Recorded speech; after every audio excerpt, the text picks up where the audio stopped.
BMW gets its first plug-in hybrid SUV with the new X5 xDrive 40e. It's an SUV that combines a gasoline engine with an electric motor and enough battery capacity to get you in the right conditions about 14 miles of all-electric driving range. The question is, how much does this cost you? Not a whole lot of visual differences between the regular X5 and the xDrive 40e, except for the obvious, this thing right here. Now, a full charge takes about 7 hours on an ordinary household outlet. You don't have to go out and get any expensive infrastructure, but if you do install a level 2 charger, BMW says it drops to less than 3 hours. And a note about that 14 miles of range, steady state highway cruising, as we've found, tends to decrease it a little bit. You'll lose a few miles there versus what's estimated.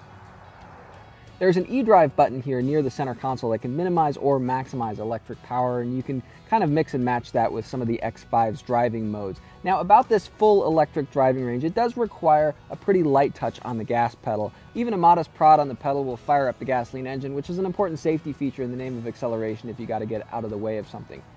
With the battery fully depleted, the X5 xDrive 40e drives essentially like a normal hybrid with an EPA estimated 24 miles per gallon combined. That's about 20% better than an X5 xDrive 35i.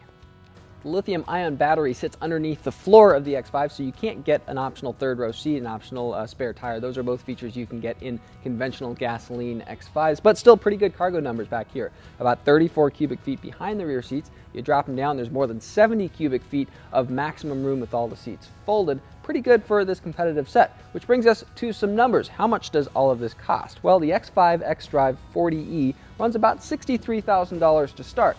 That's about $5,000 more than an X5 xDrive 35i. That's kind of a conventional gasoline X5 with all-wheel drive. That $5,000 though is diminished by the kicker, about $4,700 worth of federal tax credits if you qualify. So essentially it's a wash, plus the 40e gets a standard adaptive suspension. That's a $1,500 option on the 35i.